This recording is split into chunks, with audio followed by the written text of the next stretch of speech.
तीर्थयात्रा पूजा तीर्थस्थान एसबु केवल मन को बुझाइबा पाई।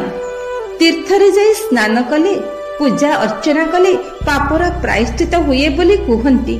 सतरे कण पापर बोझ हालुका हो जाए?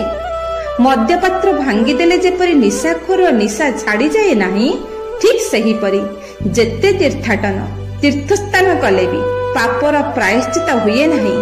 एथिपाई आत्मान अनुशीलन अनुताप आत्मचिंतनर आवश्यकता रही।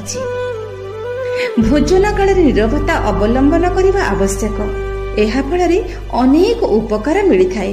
जी वर्षे काल मौन सहकारी भोजन करे से स्वर्ग रे स्थान पाई थांती।